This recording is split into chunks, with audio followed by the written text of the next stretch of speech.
Good morning. Today is March 5th, 2023, and our topic today is dropping the masks. And so that basically means becoming authentically who we are. And so we know that's not an easy thing. Uh, we no sooner learn to put the masks on than we have to learn how to take them off. So let's begin with an opening affirmative prayer. Sure. So we go within and know that the truth of our being is that we are individual expressions of the divine. So we know that in essence we are good. We are of God. And we wear many masks to protect ourselves, to optimize our relationships and outcomes. We know that our intention is good, and though the outcome can often rob us of our ability to authentically express who we truly are. So we know that who we are must be good because we are made of God stuff. So we give thanks for this understanding and we release ourselves from any ideas that we should be perfect and instead adopt the idea that we should be authentically and uniquely who we are because everybody else is taken. So we give thanks, we release, and together we say, And so it is. so it is. So, this idea of hiding who we really are, and the idea of masks comes from actually the fact that we do not show what we really feel a lot of times to people because our outcome will be better if we pretend to be happy and content and not raise a ruckus. And so it starts with infancy. When you think of a crying baby, what words do you hear the adult saying to the baby? I hear, hush, hush, hush, little baby, don't you cry. Because it annoys the adult. So let's bring it down. Let's not have all this crying and making noise. And so from really the moment of birth, the baby is told, don't express how you really feel and how you really are because it upsets us. So we learn very quickly how to please our caregivers by not making noise and not showing who we authentically are. Babies naturally, though, they let it all out. You go take them to a restaurant, you can't tell them to be quiet. When they cry or when they're upset, they let the whole world know about it. And so when we see a young baby or even a 1-year-old baby, we know they express exactly how they feel. And that's authentic. That's really authentic. And we also see why we don't do that as older children or adults, because it upsets everybody. So we learn to put on a mask and look different from how we feel. And that gets better outcomes for us generally. And we learn to get along, go along to get along often. But in the process, we can lose who we really are. We find that it's safer not to show how we really feel. As children, you learn, if I want friends and I want the kids to like me, I need to act in a certain way with them. I can't show as angry as I am sometimes. I can't hit other people, even though I might want to. And so we learn, we put on a mask. Is biting okay? Biting is really not okay. Just thought I'd bring it up. And so we learn what's not okay. And it's called a mask because the word for personality, your persona, actually means mask. It comes from Latin in the mid-1800s where literally the actors would put on a mask. And it could be a happy mask or a sad mask, but that was the mask they were putting on. That was the persona. The persona. Mm-hmm. And so our personality is that mask that we show the world. And it's all fine and good as far as optimizing our outcomes, but the problem is you can forget how to express your legitimate concerns, your legitimate upsets. You literally forget how. You can't do it anymore. And that costs you who you really are. And it's a hard thing to be authentic because you might have mixed results with that. For example, you cannot really teach someone how to treat you without telling them what you don't like. And you may be so trained to always have people happy with you that you don't want to risk it. For example, you may be in an unhappy marriage, and yet you don't want to show that because you really need the security of the other person's income or thinking that you're happy with them. See what I mean? So you put on a mask because it's hard to always be authentic.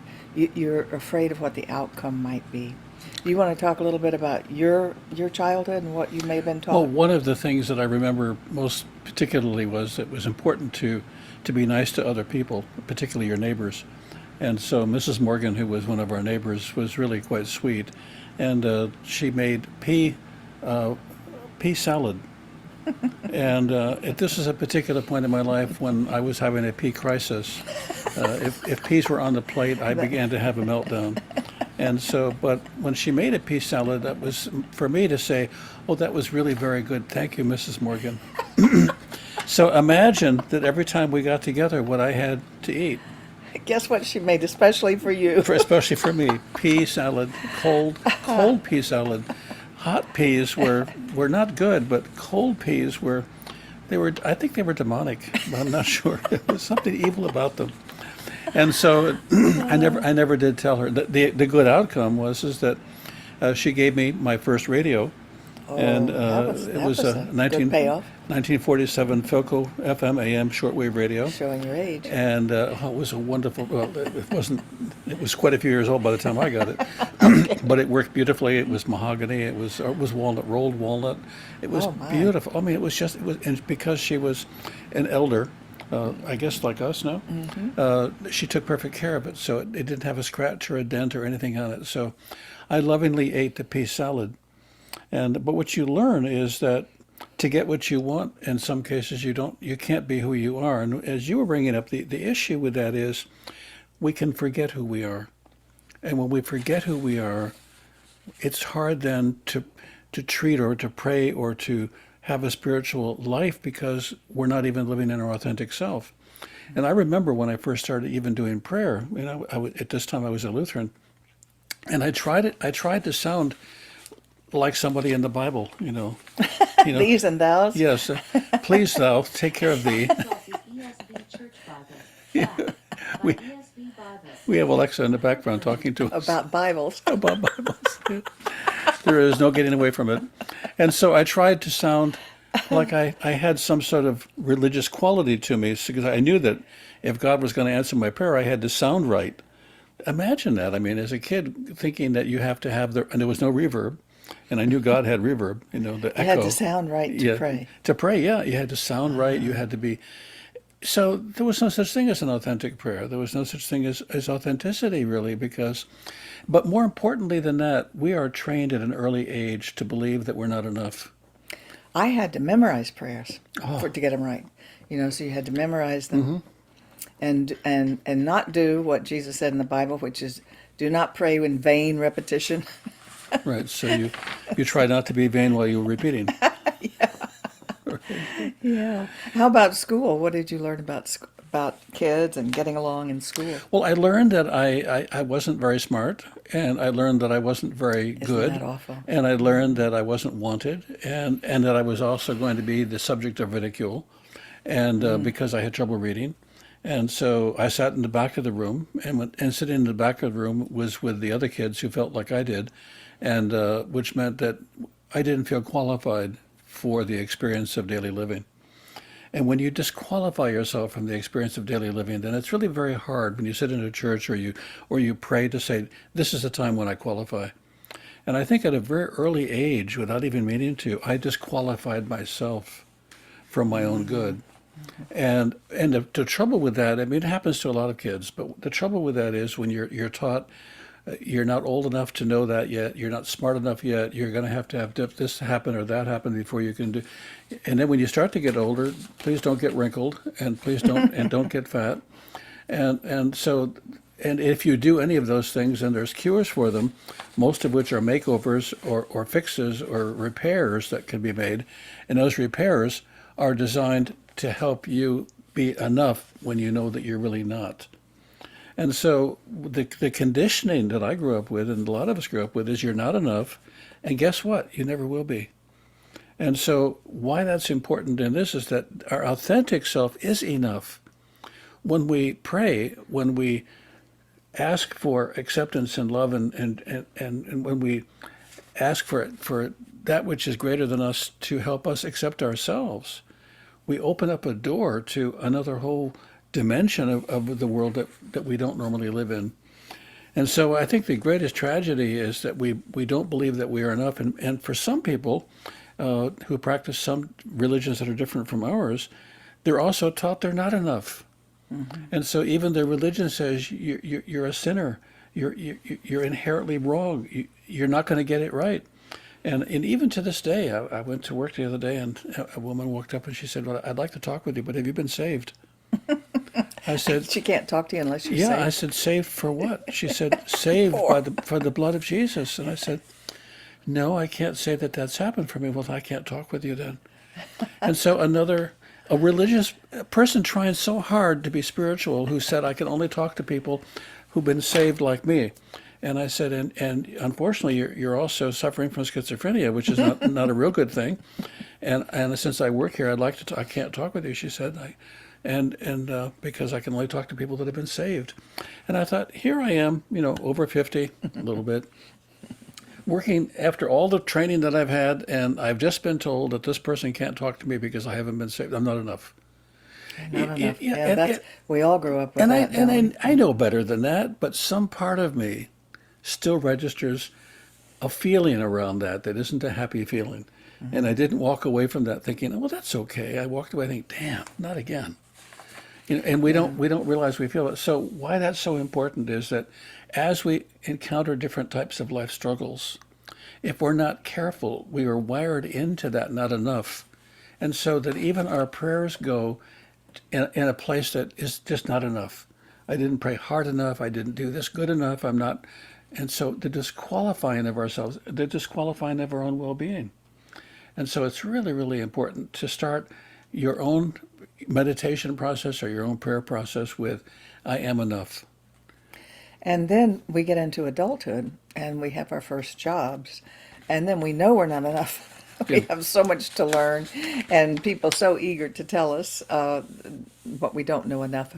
So again, we become people pleasers. We try to please our bosses. We try to please our coworkers, and all that's natural.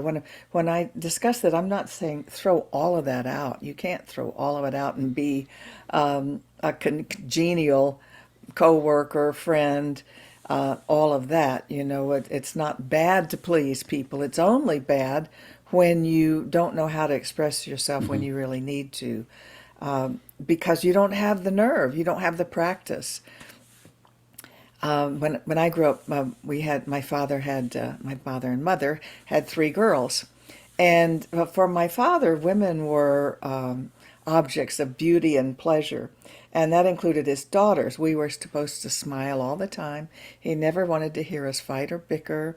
And he even always wanted us to look nice. He didn't want kids. I remember coming to the breakfast table one time and I hadn't brushed my hair or anything, and he said, "Can't you just go brush your hair before you come to the kitchen table?" Oh, I didn't know that was a rule. But that's what he expected. That's what he wanted us to do, which is not exactly, be your authentic self. That's just not good enough. So we get those ideas and we try and we try and try. And all the trying we do to please others, we're giving away inch by inch who we really mm-hmm. are. I would have preferred that he said, how do you feel this morning? And what do you think about that? And what decisions would you like to make about that? And those were never options in my bringing up. Of course, it was the era also. And I think it's being done better today. But definitely when we get into adulthood and take our jobs, again, we begin people-pleasing and trying to get along. Mm-hmm. So we need to look at that, and Bob and I were even talking about metaphysical masks, because metaphysical. Uh, when you're metaphysical, as we are in our teaching, and unity is, and our centers for spiritual living, and others, we believe that illness is a result of our own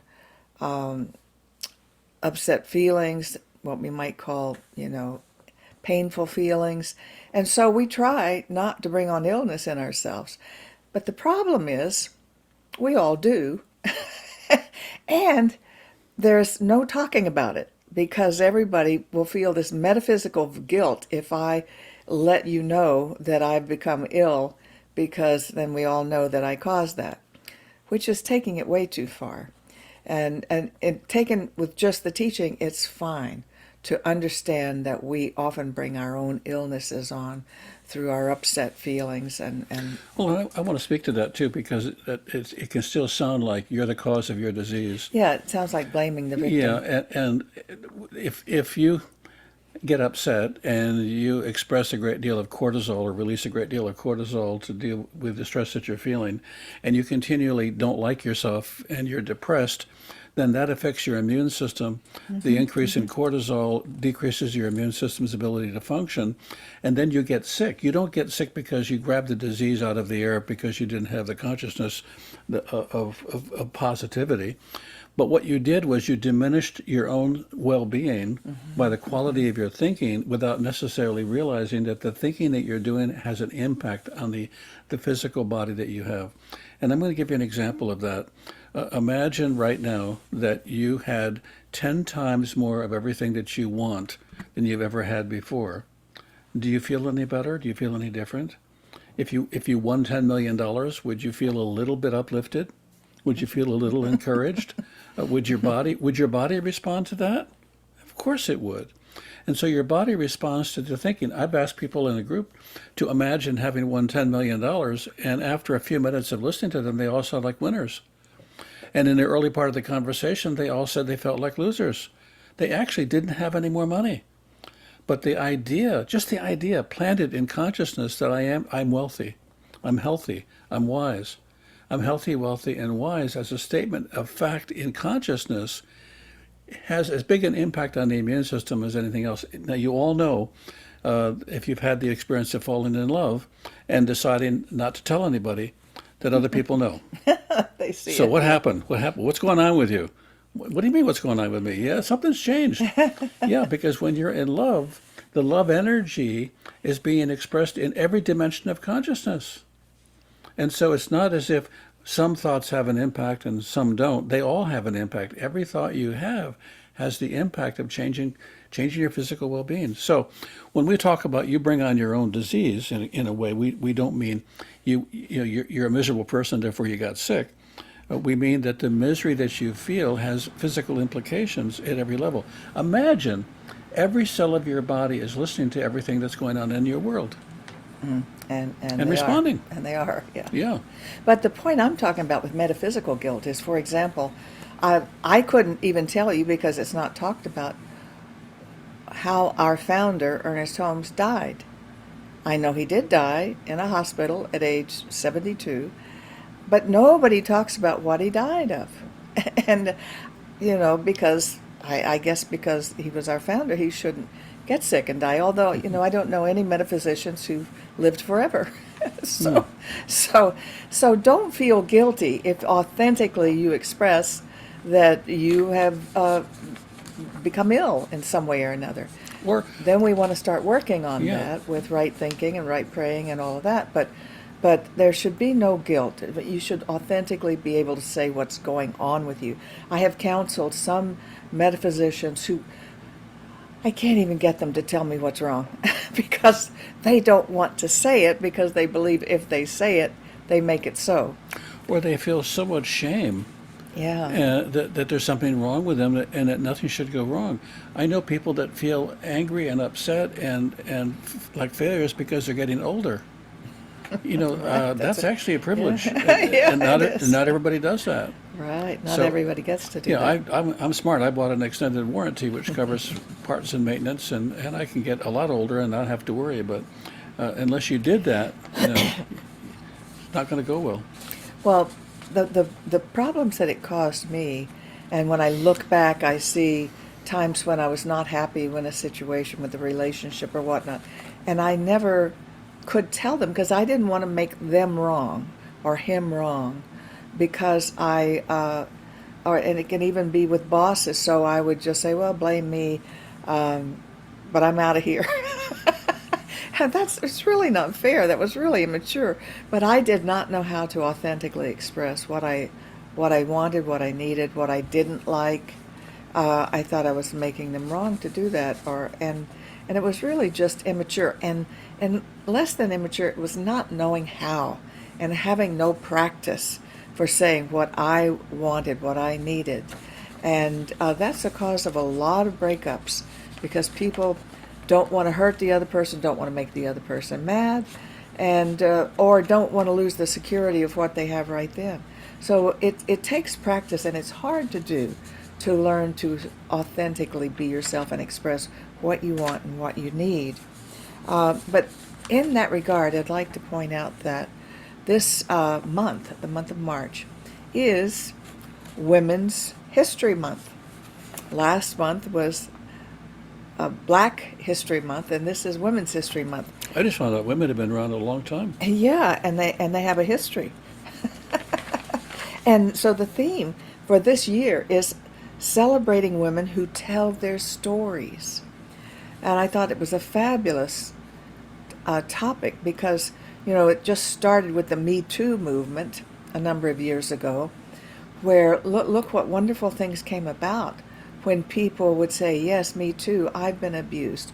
The Bill Cosby situation. All women are helped when any woman stands up and tells her story, because so many women have also experienced it and dare not say so because they don't want to be blamed or shamed. And so I have a few quotes from some well-known people that I wanted to share with you.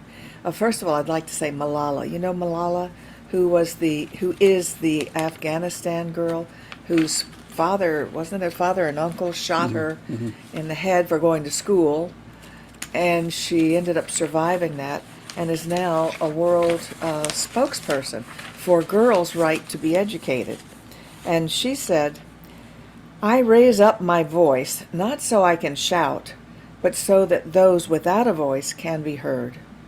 We cannot succeed when half of us are held back.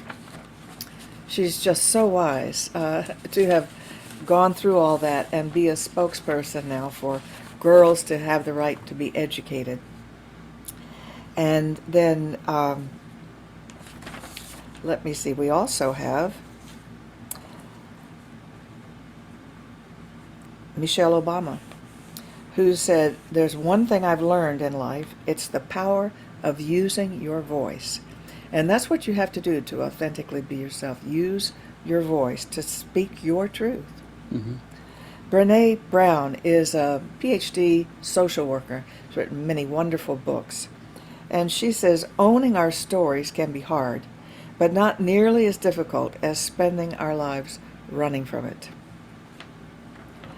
And Maya Angelou said, each time a woman stands up for herself without knowing it, possibly without claiming it, she stands up for all women. So I think it's a wonderful thing this month, while we're talking about authenticity, to also recognize that particularly women need to learn to speak up. Now I'll let you talk about men, because men also, We're fine. they have a reverse reason for fearing being authentic, and that is fear of not being seen as strong or having all the answers. And that's why men have such trouble communicating authentically, or what we call intimacy. Intimacy is into me see. In other words, so that you can see exactly what I feel, what I think, and what my opinions are. Do you want to speak to that as far as men are concerned? Well, I think it's an ongoing struggle for both genders, and I think we do it differently. But I think men are just as shut down and as afraid to express feelings as many women are. When I say women, I think have often, in my experience, been able to adapt a persona that suggest that they're really easy with it and comfortable with it when they're not. When they're not, yeah. And men act as if it's not important or not valuable and don't need to. But both are really often, too often, afraid and don't value expressing who they are and what they feel. I think the issue fundamentally, though, behind men and women's difficulty is that they have learned not to feel safe.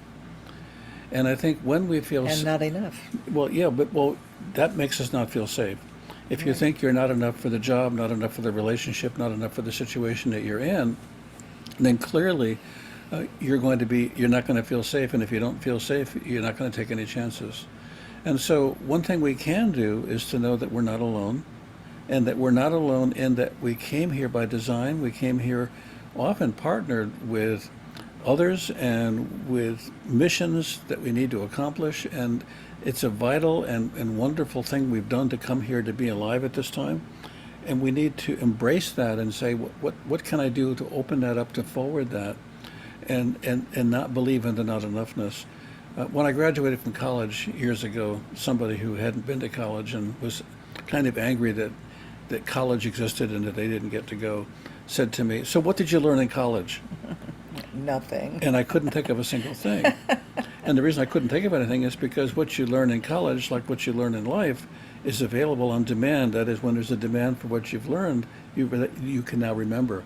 If you said to me, name all the actors that you've ever known, I couldn't name an actor that you liked. I could, and then another, and another, and another, because it opens the door to the knowledge we have.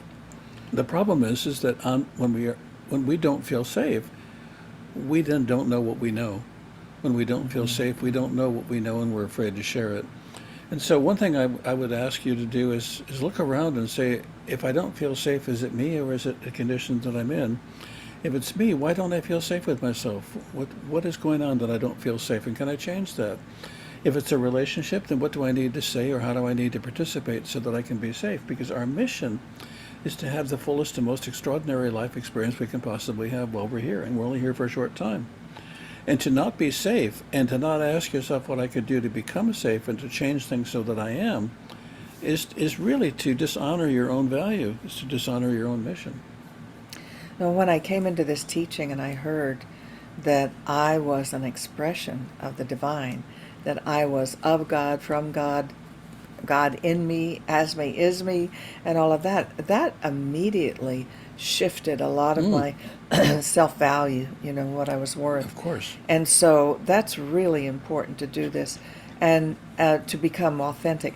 But I have to put in a few little caveats here because, just like as therapists, we taught people to express their feelings. And then when they would do so, sometimes we would go back in horror because they didn't know how to do it without attacking. And they would start with you. What I really think, what I really feel is you're a son of a gun, and name calling, and it's all your fault, and you're so overpowering, et cetera, and make the other person so wrong that they haven't said I at all. No, and what they would do then, and this is where it really hurts, is I'm just saying how I feel, and that's yes, okay. I'm just saying how I feel. No, just saying how you feel is not okay. Knowing how you feel is the first thing, and then knowing how that's going to be perceived has something to do with whether you're going to be successful in expressing it in the way that you can value, that can grow the relationship. So how you feel is important, but first off, it's important to you. And it's important for you to know how you feel and as deep as you can go. And you're going to have to use some common sense when it comes to saying whatever's going on. But I've heard this for years and years and years. I taught in therapy to say whatever I want, whatever I feel. Yes. Great, yeah. So one guide for that is to talk about I. If you want to express how you think and feel, you have to speak I, not you. So you're not attacking the person. You're saying, I feel this way. I feel like you're a jerk. I feel like you're really stupid. No. Oh, okay. So you can say how you feel. They're really like just 5 words. It's one word. If you're saying more than one word, it's not not a how you feeling. feel. Yeah. So you feel mad, Sad, glad, sad, angry, angry, hurt, horny. guilty, any of those. That may be true too. Yeah, it's a feeling. Not one we usually think of as a We don't think feeling. about it on Sunday. No, normally we don't. No, but anyway, so you talk about, I feel this when you do that or when this happens, so that you make it about you, not It that. is, yeah. And chances are the other person has no idea you feel that way because you're wearing a mask. You haven't shown them. And so it can often be a big revelation. Oh, I didn't know you felt that way. And then there can be working towards changing. When we love someone, we're willing to change our behavior if we can, if we're willing, and if we make a difference for the person we love. So it's amazing that it gets wonderful results. But you have to take the mask off, be authentically who you are, and not attack them. That doesn't work. So that's all I'm going to give for a guideline of that now. But so there are two things I'd like to leave you with that are the most important. One, to know you are enough. You are beloved of God. You are an expression. No one is exactly like you. You have unique talents that are God-given that you may develop over time as you're able to express them, but they are gifts, and only you can give them to the world. That's what you're here for. And you can't do that unless you become authentically who you are. Beautiful. Beautifully said. Thank you. I need to learn to quote myself occasionally. Yeah, yeah, Well, I think we're out of time. I think so. So we are going to mention, and we do a share screen, Sure. and we're going to share the screen, and we're going to show you something here that is important to us. This ministry that we have is a ministry that is supported, that exists because it's supported and has been supported by you. So we appreciate your support of our ministry, and the way you can. I don't know how that showed. I don't know either, but Maybe we could bring this down. Okay. we'll So anyway, just share. Go ahead. let's share. There you go. We do an affirmation, and we're affirming this to be our truth. My investment today, that means that you're sharing of your financial good with our Center for Spiritual Living. My investment today is made with the full realization that God is the source of my supply, and God returns it to me enriched and multiplied as I give. So we thank you. If you go to our website, cslpalmbeaches.org, at the top there's a button that says ways to give, our ways to donate, and you just click that button. It will give you 3 different ways that you can give.